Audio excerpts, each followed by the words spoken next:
नमस्कार प्रेक्षको, आचार्य 90 FM yo on रेडिओमध्ये मी तेजस्वीने आपलं मनपूर्वक स्वागत करते. स्वातंत्र्यवीर विनायक दामोदर सावरकर यांच्या आत्मार्पण दिनानिमित्त आपण विशेष व्यक्तींना आमंत्रित करत असतो दरवर्षी. अर्थातच 26 तारखेला आपला स्वातंत्र्यवीर विनायक दामोदर सावरकर यांचा आत्मार्पण दिवस आहे आणि आपण गेल्या वर्षी पार्थ बावस्कर, मंजिरीताई मराठे यांना आमंत्रित केलं होतं आणि यावर्षी आपण वैदेही ताम्हण मॅडम यांना आमंत्रित केलेलं आहे. Vaidehi ma'am, welcome to Acharya 90 FM. Vaidehi ma'am सगळ्यांना सुपरिचित अशा आहेत, पण त्यांच्या छोटीशी ओळख मी करून देण्याचा प्रयत्न करते. मॅडमनी आता नुकतंच त्यांचं एक पुस्तक म्हणजे स्वातंत्र्यवीर विनायक दामोदर सावरकरांवर त्याने एक सुंदर पुस्तक लिहिलेलं आहे.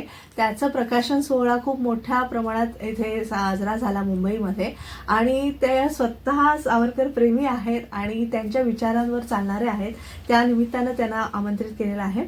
She is an eminent journalist of Maharashtra, a social reformer, healer and author. Her journey reflects an unwavering commitment to truth, ethics and service. She is the founder editor of Afternoon and The Democracy. Her illustrations journalism career includes contribution to the Times of India, Free Press Journal and Sunday Observer.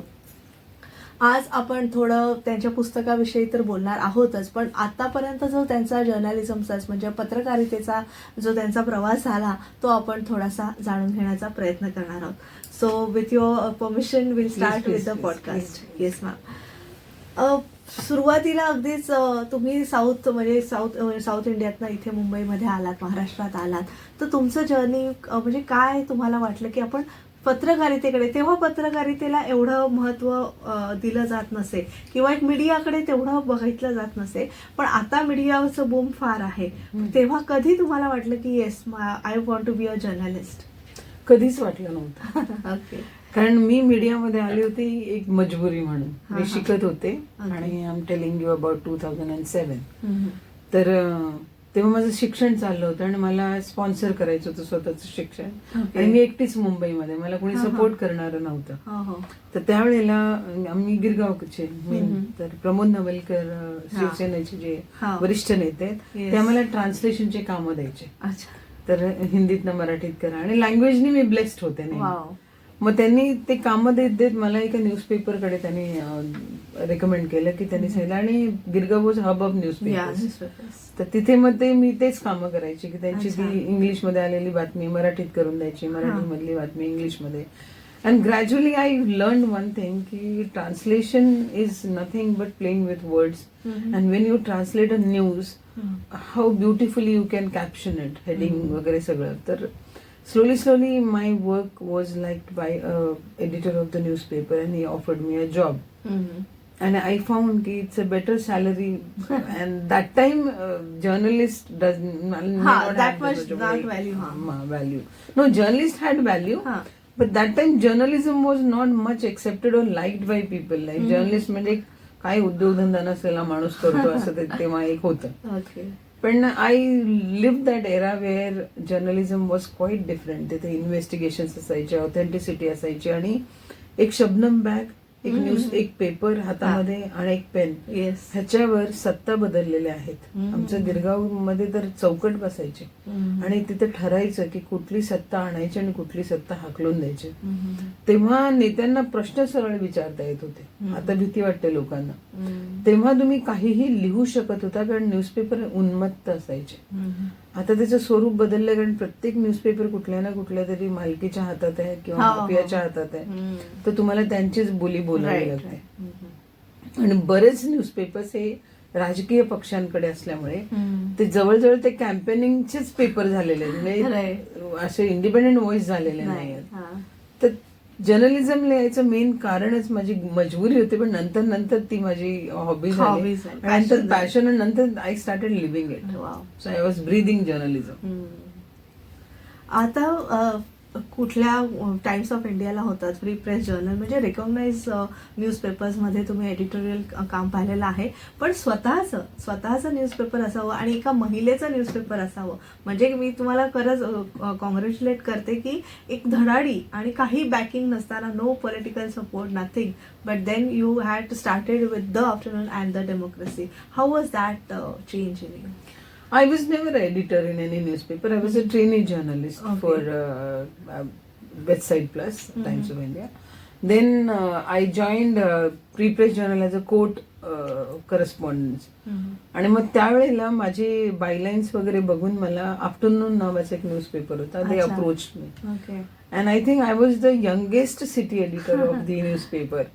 आणि तिथे गेल्यावर मला वाटतं 2 वर्ष ना त्या front पेजला माझी story असायची. म्हणजे मी बायलाईन कधी जाऊ दिली नाही हातात. आणि दी ओनर्स वर क्वाईट एनकरेजिंग, लाईक दे एक वय, दुसरं माझं प्रेझेन्स, रिसोर्सेस ते चांगलं असल्यामुळे न्यूजपेपर मध्ये ह्या सगळ्या गोष्टी लागतात. पण ते एक हायरार्की असायची की तुम्ही हेच लिहू शकता, हे नाही लिहू शकत, हे नाहीच करायचं.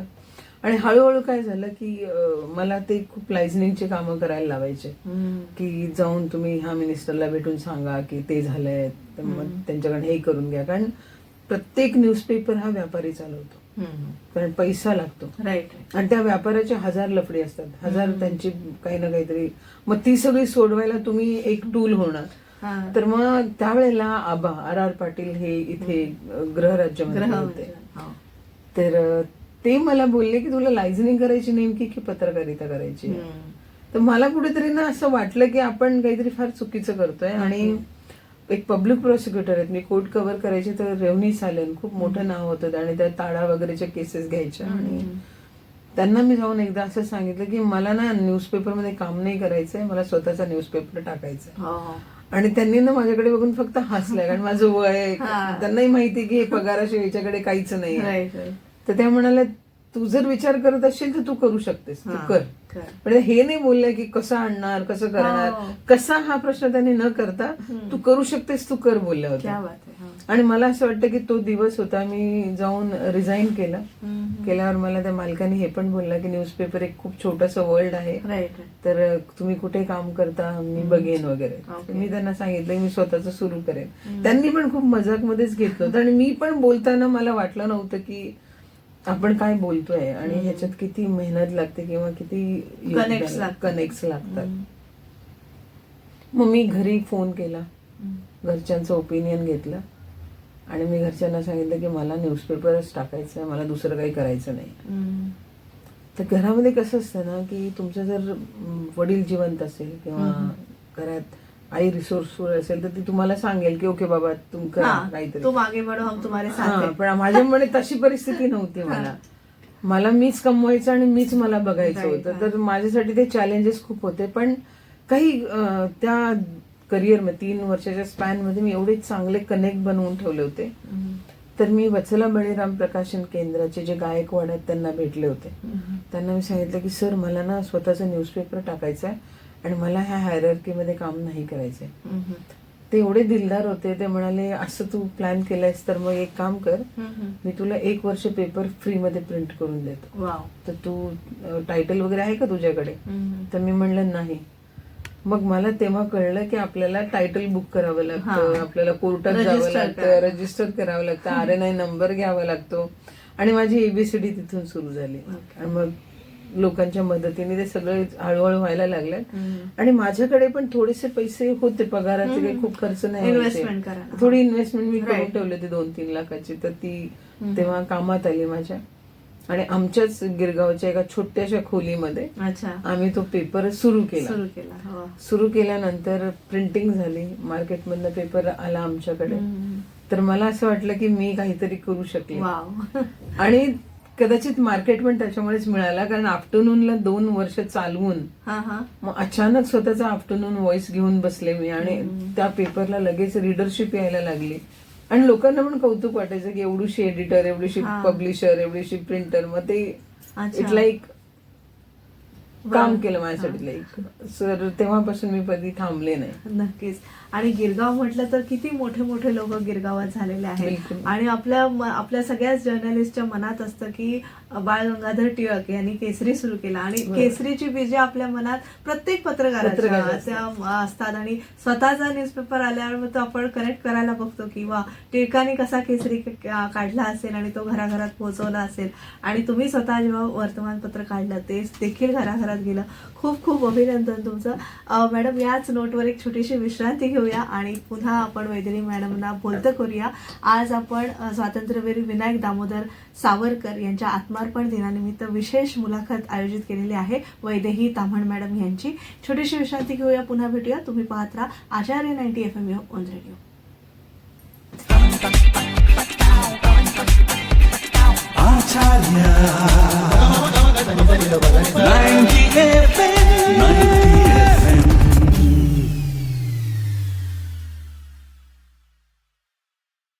विश्रांतीनंतर तुम्हा सगळ्यांचं पुन्हा एकदा स्वागत. तुम्ही ऐकत आहात आचार्य 90 FM ऑन रेडिओ आणि आज आपण स्वातंत्र्यवीर विनायक दामोदर सावरकर यांच्या आत्मार्पण दिनानिमित्त खास व्यक्तिमत्व आमंत्रित केलेलं आहे. वैदेही ताम्हण मॅडमना, ज्या पत्रकार आहेत, लेखिका आहेत आणि धडाडीच्या कार्यकर्त्या आहेत, सावरकर प्रेमी आहेत, अशी त्यांची ओळख आहे. त्यांना आपण आमंत्रित केलेलं आहे.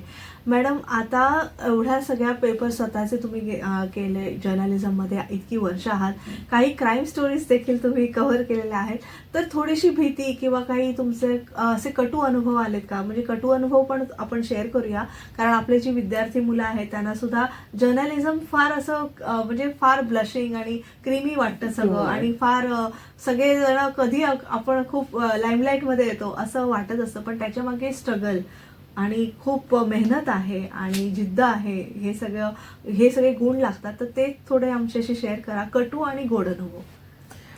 कटू अनुभव, गोड अनुभव मी सुरू करते की जेव्हा मी जर्नलिझम सुरू केलं होतं तर मी विचार करायचे की मी फार प्रिव्हिलेज्ड आहे, कारण माझ्या वेळेला गुगल अंकल आलेले होते.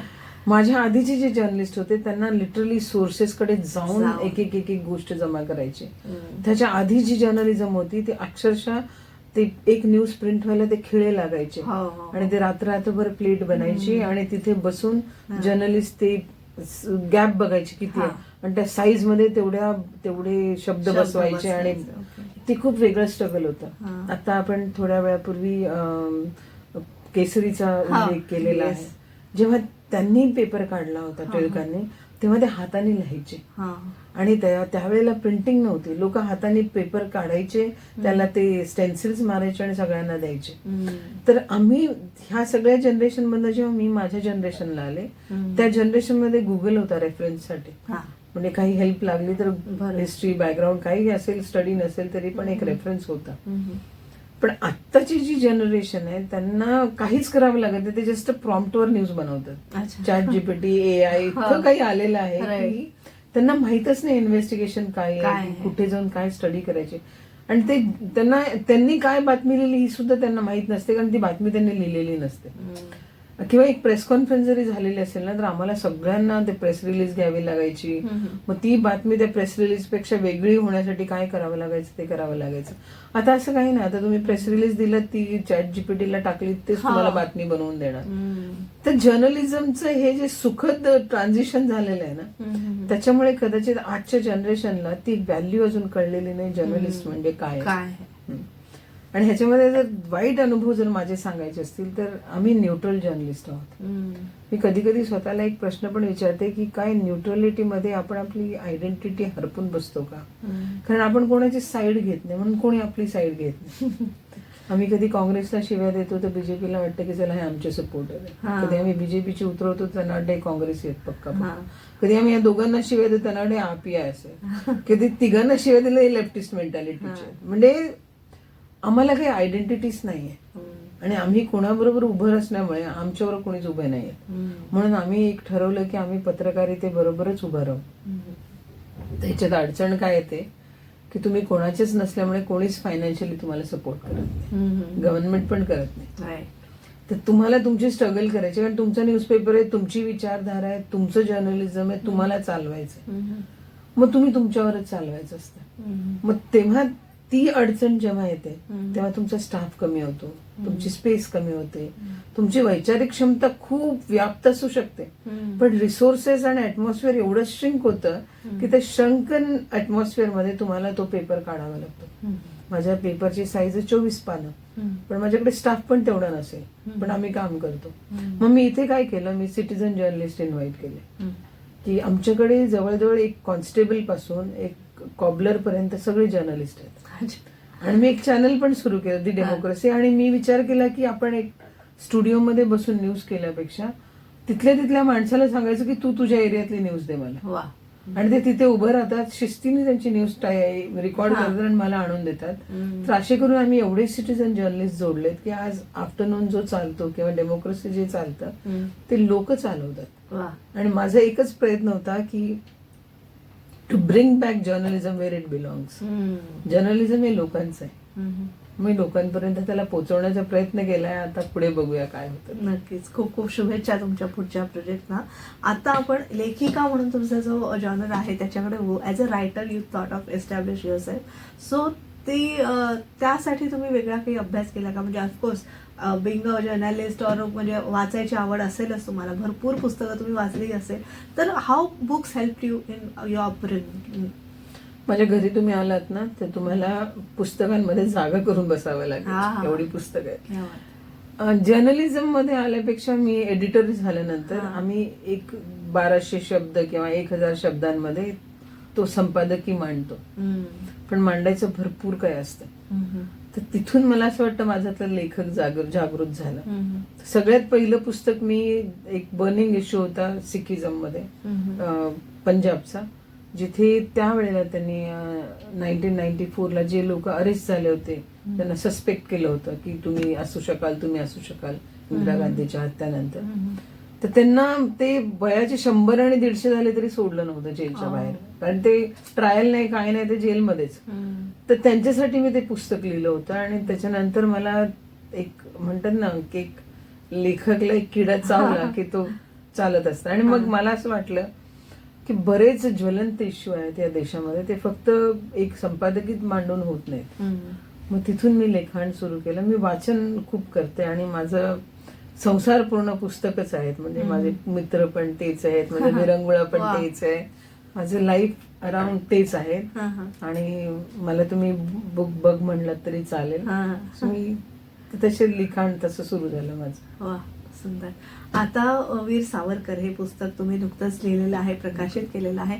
त्याविषयी म्हणजे सावरकरांविषयी तुम्हाला प्रेम कधी वाटायला लागलं, किंवा कसं त्यांच्या विचारसरणीचा तुमच्यावर काय प्रभाव पडला? आम्ही गिरगावचे. तर तात्याराव हे आमच्या घरातले टॉपिक, म्हणजे घरातले सदस्य नसून पण असल्यासारखे. गिरगावच्या प्रत्येक घरामध्ये तात्याराव राहतात. आणि आमची सकाळच त्यांचे गाणे ऐकत होतात. नेमजसेने परत मातृभूमीला, किंवा त्यांचे साहसी कहाण्या. तर मला असं वाटतं ते बाळकडू होतं आम्हाला. आणि आता ह्या फेज मध्ये मी का लिहिलं, कारण त्यांच्याबद्दल इतके विचित्र नरेटिव्ह क्रिएट करण्यात आले की त्यांना माफीवीर काय म्हणतात, की त्यांना वीर कोण म्हणतंय, त्यांना म्हणजे बरेच काही ऍडजेक्टिव्ह. आणि मला दुःख हे होतं की लोकांनी जे त्यांना नाव ठेवतात त्यांनी कधी सावरकर वाचलेच नाही आणि सावरकरांना समजून पण घेतलेलं नाही. तर मला असं वाटलं की सावरकर कुठेतरी समजावण्याचं काम आपल्याला करावं लागेल. कारण आज 100 वर्षानंतर भारत ज्या दिशेने चाललाय तो सावरकरांनी तेव्हा विजन केलेला होता. आणि तुम्ही त्याला घेऊन चाललाय, तर आज तुम्ही एक प्रगत भारतची कल्पना करू शकताय, तुम्ही एक विश्वगुरु होण्याची संकल्पना करू शकताय. पण केवळ तुमच्या राजनैतिक नफरतमुळे किंवा राजनैतिक मतभेदांमुळे तुम्ही सावरकरांना एवढं डिमीन करू पाहता, तसं नाहीये. तर त्याच्यासाठी मी हे पुस्तकं लिहिलेत सांगायला. आणि दुसरा उद्देश माझा हा पण होता की जसं सोशल मीडिया नरेटिव्ह सेट होतो, ते छोटी मुलं कंडिशन पण होतात. म्हणून ते 3 तासाचा मूवी त्यांना बरंच काही सांगून जात नाही. आणि मोठ्या व्हॉल्यूमचे पुस्तकं ते वाचत नाही. म्हणून मी कॉफी टेबल बुक बनवले जे त्यांना आवडतील असे. आणि त्यांना एक छोटीशी इंट्रोडक्शन दिलेली आहे की बाबा हे सावरकर आहेत आणि ह्या आपल्या ऑर्गनायझेशन्स आहेत ज्या आपल्या हितासाठी काम करतात आहेत आणि इन्व्हिजन केलेलं आहे. तिथून सावरकराच्या पुस्तकाचा जन्म झाला आणि आज तो 5 भाषांमध्ये आहे. वा, नक्की. आणि मला वाटतं मॅमनी सांगितलं असेल हे सगळ्या अमेझॉनवर वगैरे सगळीकडे अवेलेबल आहे. आणि हिंदीमध्ये आहे, 7 प्लॅटफॉर्म मध्ये आहे, हिंदी इंग्लिश मराठी. तर तेलुगू आणि गुजराती पुढच्या महिन्यात लॉन्च होईल. वा. मग हे सगळं ट्रान्सलेशन यू डू युअरसेल्फ और how is it? Translations I do it on my own, whichever languages I know. तर गुजरातीसाठी मी हेल्प घेतली होती, otherwise rest 4 languages are okay with me. आधी सावरकरांचा अभ्यास करताना आणि पुस्तक लिहून झाल्यानंतर म्हणजे किंवा लिहिताना सावरकर तुम्हाला वेगवेगळ्या पद्धतीने भेटत गेले का? म्हणजे कधी असं जाणवलं का he is telling you something and then you are writing, असं कधी झालं? he was telling me since my upbringing, childhood. Yeah. But when I wrote the book, I could feel that whatever he was telling me, I finally could pen it down. आणि मला तुम्हाला विश्वास बसणार नाही, मी जेव्हा हे पुस्तक लिहित होते, I was living each moment with Tatya. की त्यांना जेलमध्ये किती यातना झाल्या असतील, किंवा ते त्यांच्या बायकोला सांगत असताना की ठीक आहे यातना आपल्या ठिकाणी आहेत, पण एक उद्देश फार मोठा आहे. तर ते उद्देश जे ते जगत होते, किंवा ते जे इमोशनल टर्ब्युलन्सेस त्यांच्या लाईफमध्ये झालेल्या, एक सिंगल पसली माणसावर कोडे जेव्हा पडत होते, किंवा ती चक्की जेव्हा ते घासत होते. आज जे लोक म्हणतात की माफी, पण मला म्हणायचंय की एक माणूस किती ब्रिलियंट होता की त्याला माहित होतं की ह्या जेलमध्ये राहून मार खाल्ल्यापेक्षा मी एक प्रोव्हिजन आहे, ते तुम्हाला कानूनने दिलेलं प्रोव्हिजन आहे की तुम्ही ते लेटर लिहू शकता आणि तुम्ही पार्डन मागू शकता. तिथे त्यांनी काही सरेंडर केलं नव्हतं, उलट त्यांनी त्यांची चळवळ बाहेर येऊन सुरू केली, आणि ती खूप जोरात सुरू केली. आणि त्यांनी आश्वस्त केलं होतं अंग्रेजांना की मी काही करणार नाही, कारण त्यांना त्यांचा फोकस क्लिअर होता. त्यांना मिसगाईड केलं आणि देशासाठी जे करायचं ते करत होते ना, आणि ती काळाची गरज होती. तरी आज जे लोक त्यांना ऍडजेक्टिव्ह देतात किंवा आपल्या पॉलिटिकल रागापोटी काही बोलत असतील, मला त्या लोकांना सांगायचं होतं की तुम्ही एका जन्मात जरी सावरकरचा एक अंश होऊ शकलात, तर मला असं वाटतं तुम्हाला सावरकर कळते. आणि आम्ही तर अंशामध्ये त्यांना जगत आहोत, म्हणून मला खूप लागतं. आणि हे पुस्तक लिहिताना मी कितीदा तरी रडले, कितीदा तरी हसले, कितीदा तरी मोटिवेट झाले, आणि कितीदा तरी मला असं वाटलं की ठीक आहे तात्या नाही आहेत ना, पण त्यांनी बरंच काही देऊन गेले, त्याला कुठेतरी आपण घेऊन चाललो तर आपल्या भारताला आपण एक दिवस निश्चितच विश्वगुरु बनवू शकतो. नक्की. त्यांचं जे लिटरेचर होतं ते त्यांनी अंदमानमध्ये सगळं जेलमधल्या वॉल्सवर लिहिलेलं आहे. पेन नव्हता, पेपर नव्हता, बोलून लिहिलेलं आहे. तर ते त्याचं काही तुम्ही स्क्रिप्टिंग ऐकलं, वाचलं आहे आणि त्याबद्दल स्टडी काही केलेलं आहे? त्याच्यातलं बऱ्याच काही वाचलेलं आहे, आणि त्याच्यातलं मी अजून एक पुस्तक केवळ त्या स्क्रिप्टिंगवरच की त्यांनी कोणत्या इमोशन्स मध्ये काय लिहिलं होतं, कोणत्या इमोशन्स मध्ये त्यांना काय वाटत होतं. एक मातृभूमी म्हणून त्यांनी लिहिलेलं आहे. म्हणजे एक माणूस एवढा तडफडतोय, त्याला त्याची लेकरं नाही आठवली. जो माणूस तो एवढा रोज यातना सहन करतोय, त्यांना त्यांची बायको नाही आठवली, किंवा त्यांना त्यांचं सुख नाही आठवलं, की त्यांना त्यांचं कोकण, त्यांचं जेवण, त्यांचं हे ते काही नाही आठवलं. तेव्हा पण त्यांना काय आठवत असेल तर मातृभूमी. मला असं वाटतं की ह्या पद्धतीचे किंवा ह्या चिकाटीचे स्वातंत्र्यवीर होऊ शकत नाही.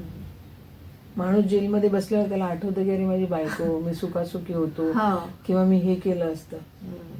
त्यांना काही अशा सुविधा नाही. लोक म्हणतात की दुसरे आपले पहिले पंतप्रधान जे आहेत ते 15 वर्ष जेलमध्ये राहिलेले आहेत स्वातंत्र्यपूर्वी, पण त्यांना काय लक्झरीज होत्या है ना. तुम्हाला कोडे पडत नव्हते, तुम्हाला चक्की पिसावी लागत नव्हती, आणि जेवणात पाणी तुम्हाला देत नव्हते, तुम्हाला सेलमध्ये ठेवलेलं नव्हतं, तुम्ही लॅविश राहत होतात. तर तुम्ही कसं कंपॅरिझन करू शकता? तर ते जे आहे, तुम्ही एक आरामदेह सेलमध्ये राहून, रूम मध्ये राहून तुमचं जेल कापत तुम्ही पुस्तक, त्यातनं एवढी वाङ्मय निर्मिती करणं. सगळ्यात मेन म्हणजे तुम्ही इमोशनली पूर्ण ब्रोक झाल्यानंतर, in that phase if you can think of literature, that means त्यांचे अनादि मी अनंत मी म्हणलं नाही, ते खरंच अनादि आणि अनंत आहेत. त्यांना तुम्ही, मला असं वाटतं की ती एक वेगळीच आत्मा होती, शक्ती होती, आणि वेगळी शक्ती होती जी कुठल्या संतांना पण शक्य नाही. ते संतच होते, फक्त राष्ट्रसंत म्हणून उपाधी आपण देऊ शकलो नाही, हे आपलं दुर्भाग्य. नक्कीच. परत एक छोटीशी विश्रांती घेऊया आणि आपल्या सावरकर विशेष भागात आपण पुन्हा वैदेही मॅडमना बोलतं करूया. तुम्ही ऐकत राहा आचार्य 90 FM ऑन रेडिओ.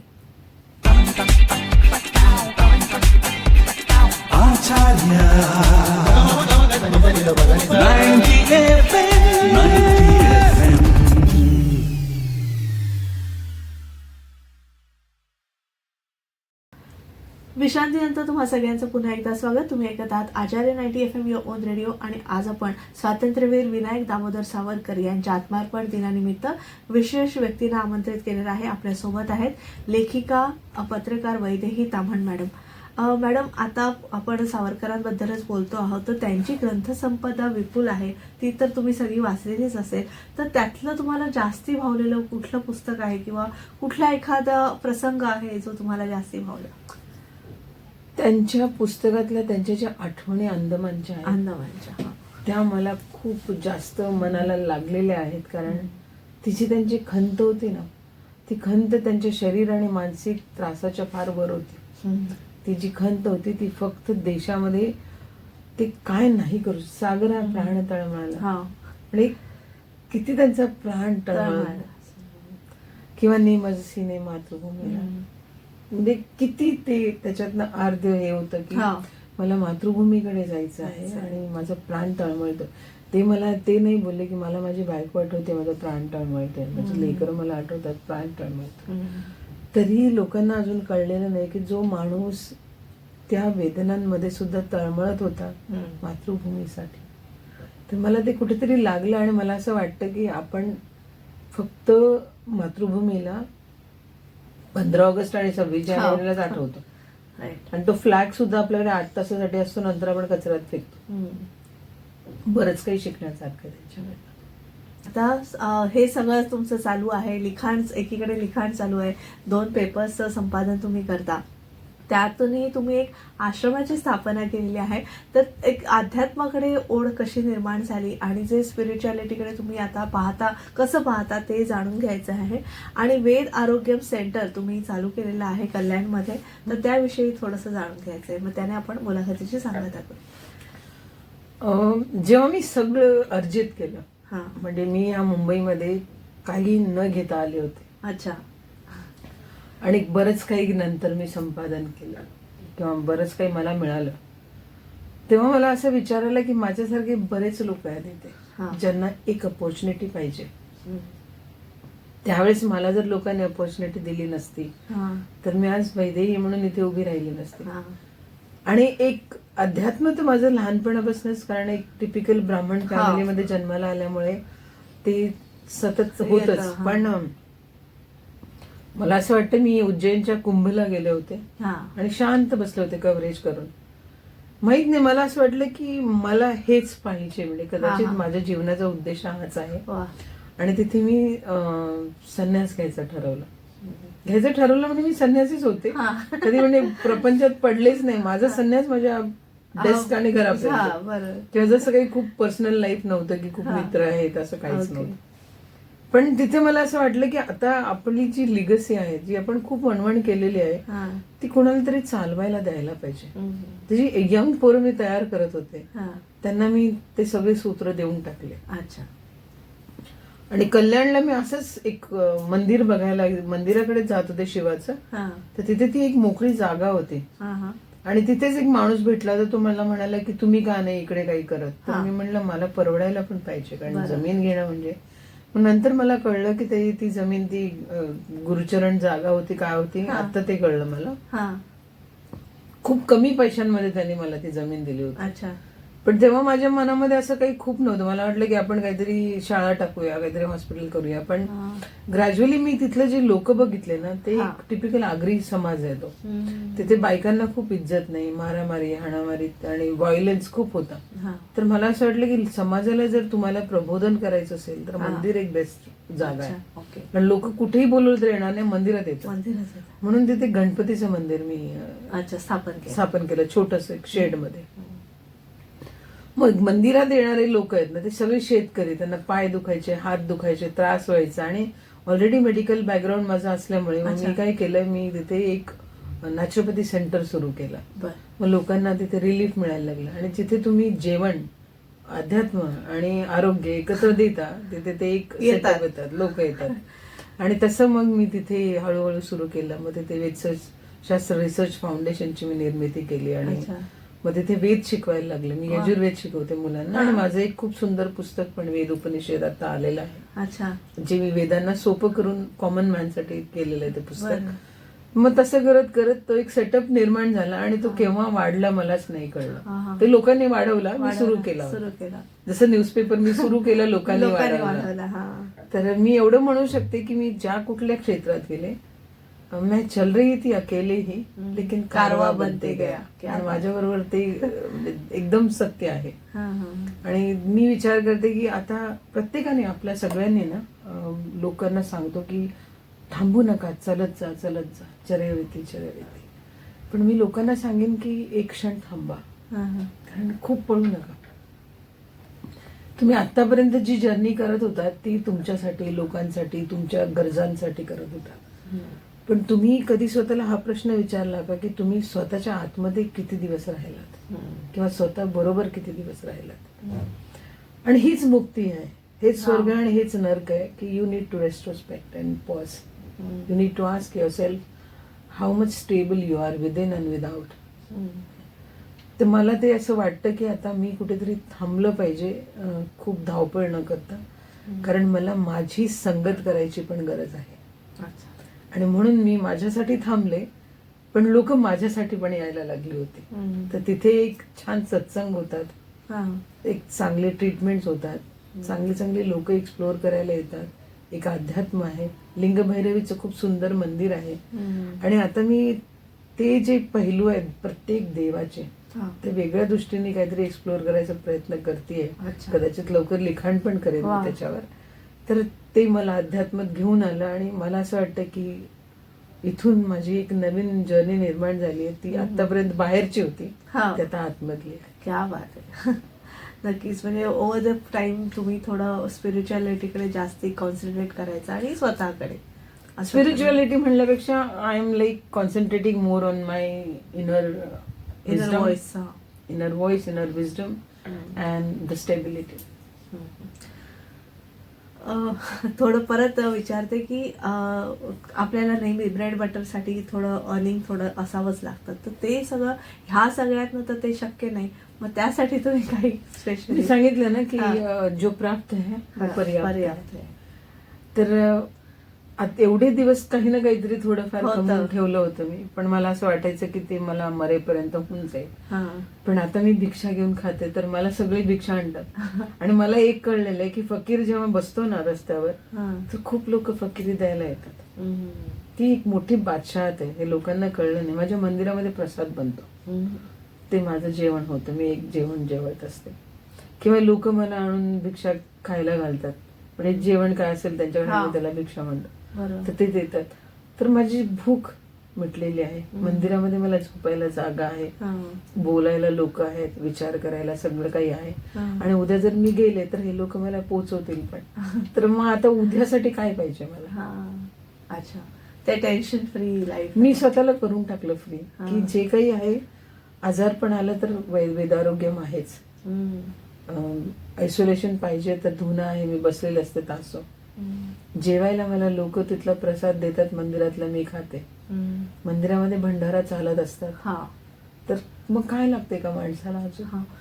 पण असा विचार सगळी मुलं म्हणजे मुलांनी केला पाहिजे, किंवा मुलांनी थोडं हे जे आपण थोडं वेस्टर्नाइज कल्चरकडे जास्ती जातो आहे. आपल्या घरात पिझ्झा बर्गर आलाय आणि आपण वेस्टर्नाइज कपडे पण पेहराव असतो आपला.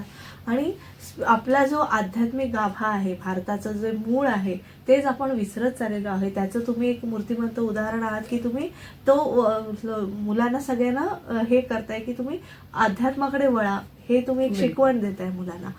तर हे सगळ्या झगमगाटापासून सगळ्यांनी लांब राहिलं पाहिजे. अशासाठी खरं काय गरजेचं आहे असं तुम्हाला. मी म्हणते नका जाऊ तुम्ही ह्या जगमगाटापासून दूर. ते पण बघा, सगळं बघा, पण एक रूट विसरू नका, है ना. तर तुम्हाला ते रूट्स लक्षात ठेवण्यासाठी कुठेतरी हे लक्षात ठेवावं लागेल की तुम्ही कोणत्या मातीत जन्माला आलात. पण तुम्ही जगाशी कॉम्पिट करताना ते जीन्स पण घाला, ते झगमग पण राहू द्या, ते वेस्टर्नाइज कल्चरला पण तुम्ही डॉमिनेट करा. पण तुम्ही ते वेस्टर्नाइज कल्चरला डॉमिनेट करताना तुमचं कल्चर पण तुम्ही इम्पोज करा. That's very important. The balance is very important. आणि अध्यात्माकडे तो पण एक थॉट होता की अध्यात्म, अरे ये तो स्पिरिच्युअल है, ये तो ऐसे ही रहेगा, ये इन्होंने संन्यास लिया है. मी सांगते तुम्हाला एक मजेदार गोष्ट की मी जेव्हा प्रेस्टिजियस त्याला व्हॅल्यू दिली जात नाही असं. मी जेव्हा माझ्या जर्नलिस्ट फ्रेंड्स आहेत म्हणा किंवा माझ्या सोशल मीडियावर जेव्हा लोकांना कळलं की मला सगळे सद्गुरू माई म्हणतात, आमच्या तिथे माई म्हणतात, तर ते पोस्ट चालत असेल, कोणीतरी माझ्या तिथले मंदिरातले टाकतात की माईंनी असं सांगितलं, माईंनी तसं. हा. तर माझ्याच काही कम्युनिटीच्या लोकांनी, म्हणजे माझ्या फर्टर्निटीच्या लोकांनी ते पोस्ट वाचले आणि मला फोन केला, तू माई आणि तू आहे का? हा. हा. आणि बऱ्याच लोकांनी माझ्याशी दोस्तीच तोडली. म्हणजे हो, हो, हो. हा. म्हणजे एक त्यांना, आणि आपल्या इंडियन फॅमिलीज मध्ये प्रॉब्लेम माहितीये काय आहे, की मी जर सांगितलं मला डॉक्टर व्हायचं तर माझं वडील आहे ना कर्ज घेईल. हा. मी जर सांगितलं मला इंजिनियर व्हायचं, माझा वडील स्वतःला गिरवी ठेवेल. मी जर सांगितलं मी अजून काहीतरी करणार, माझे आई वडील सगळं करेल. पण एखाद्या मुलाने उठून सांगितलं मी संन्यास घेणार, ते म्हणतील अरे याला काय धाड लागली, है ना. आपल्याला साधू संन्यासी मठ मंदिरात बरे वाटतात, बरोबर, पण आपल्याला घरात नाही, घरात नको. राईट. तर ते कुठेतरी अजून समाज बदलायला वेळ आहे. अच्छा. पण मला त्याचं काही भीती वाटत नाही. मी लोकांना खरं आपलं पाया रामायण महाभारतनं ज्ञानेश्वरीतून तयार झालेला आहे, तरी पण आपल्या घरात कोणी असं असावं, तेच मी साध्वी म्हणते, असावं किती किंवा ज्ञानेश्वर घरात जन्माला आले. आले. है ना. आणि किती साधू संन्यासांना तुम्ही घरांमध्ये सत्संग होत नाहीत, म्हणून हे आपल्या परिस्थिती आली. सतयुग आपल्याकडे आलेला आहे. आधी शंकराचार्यानंतर पुढे कोण तसं नाही झालं त्या लेवलचं. नाही ना, किती छोट्या वयात किती विद्वान होते. आणि आदी शंकराचार्य मला नाही वाटत पुढच्या कुठल्याच युगात होते. म्हणजे त्या वयामध्ये तेवढे लिखाण, तेवढे वेद रचना, तेवढे आखाडे निर्माण करणं, तेवढे त्यांनी पीठ निर्माण करणं, ते कुठे होतं. पण माझ्या घरी जेव्हा मी सांगितलं होतं की मी संन्यास घेते, तर आमच्याकडे असं जसं काहीतरी कुणीतरी वारलं असं शांतता होती. म्हणजे सगळं तर आहे आता तुझ्याकडे, तुला काय लव्ह अफेअर फेल झालं का तुझं? म्हणजे पहिलंच सगळ्यात आधी तो प्रश्न आला की हिचं काही अफेअर तर नाही फेल झालं. तर मला असं वाटलं की मला तुम्हाला एक गंमत सांगते. मी जेव्हा पेपर हातात चालवायला घेतला होते, तर एक मुलगी त्यात पेपर चालवते. आणि काय असतं ना, तुम्ही भलेही मोठ्या मोठ्या बॅनर मध्ये रिपोर्टर असाल, पण तुम्ही आहात नोकर, आम्ही मालक. तर एक खूप मोठ्या न्यूजपेपरचा मुलगा होता, तर तो आमच्याकडे शिकायला आला होता की काय वेगळं आहे बघूया म्हणून. तर त्यांनी सुट्टी टाकली आणि नंतर कळलं मला तो तिथे नोकरी करायला आला होता. आणि त्याने मला एक लव्ह लेटर दिलेलं बारीक मध्ये. तुम्हाला विश्वास नाही बसणार, मी ते लव्ह लेटर काढून त्याचे ग्रॅमॅटिकली व्यवस्थित करून त्याला ते परत केलं. कारण मला ते लक्षात पण नाही आलं की आपल्याला काहीतरी आहे. म्हणजे माझ्या डोक्यात ते नव्हतंच कधी. मग माझ्या घरच्यांना मी सांगितलं की मला कुठेतरी थांबायचंय, तर ते म्हणले की थांब ना, अशीच थांब, जा म्हणे वर्ल्ड टूर करून या. राईट. म्हणजे ती ऍक्सेप्टन्स आपल्यामध्ये नाहीये. पण माझी घरची लोक खूप आध्यात्मिक असल्यामुळे त्यांनी हा डिसिजन, जसे बाकी डिसिजन माझे खूप, आणि मी नेहमी त्यांना शॉकच देत गेले, तर हे पण त्यांना खूप शॉकर नव्हतं. ते म्हणाले if you find solace in this is fine. आणि टुडे आय एम हिअर. खूप छान. आणि एवढी तुम्ही उंची संपादन केलेली आहे, तर त्याबद्दल तुम्हाला खूप खूप शुभेच्छा. आणि नवीन प्रोजेक्ट साठी सुद्धा खूप खूप शुभेच्छा. मला तुमच्या ह्या FM ला 90 FM ला पण शुभेच्छा द्यायच्या, कारण एक कन्स्ट्रेन फ्रेमवर्क मध्ये आणि एक खूप रिस्ट्रिक्शन्स मध्ये किंवा खूप लिमिटेशन्स मध्ये ज्या पद्धतीने तुम्ही सब्जेक्ट्स घेऊन येता किंवा ज्या पद्धतीने तुम्ही संचालन करता, ज्या पद्धतीने आज पण त्या FM ला जिवंत ठेवण्याचा इंडिपेंडेंट प्रयत्न करताय, सो सॅल्यूट. ही पण एक तपस्या आहे. आणि तुमचे आशीर्वाद आमच्या पाठीशी सदैव असू दे. आणि तुम्ही आज इथे आलात त्याबद्दल खूप खूप आभार. खूप खूप आभार बोलवल्याबद्दल. तर प्रेक्षक हो, आज आपण स्वातंत्र्यवीर विनायक दामोदर सावरकर यांच्या आत्मार्पण दिनानिमित्त खास पाहुण्यांना आमंत्रित केलं होतं. आज आपल्या सोबत होत्या लेखिका पत्रकार वैदेही ताम्हण मॅडम. आज त्यांचं नुकतंच पुस्तक वीर सावरकर हे पुस्तक मार्केटमध्ये अवेलेबल आहे, ते तुम्ही नक्कीच घेऊ शकता. आणि ह्याचा पुस्तकाचाही प्रचार करा आणि सावरकर प्रेमी व्हा अशीच सगळ्यांना विनंती करते. आणि आमची ही मुलाखत तुम्ही आपल्या आचार्य 90 FM यूट्यूब चॅनलवर पाहू शकता आणि रेडिओवर ऐकू देखील शकता. मॅडम, तुम्ही आमच्या रेडिओ स्टेशनमध्ये आलात, सुंदर मुलाखत दिली, त्याबद्दल तुमचे आभार. धन्यवाद. धन्यवाद प्रेक्षक. आचार्य 90 FM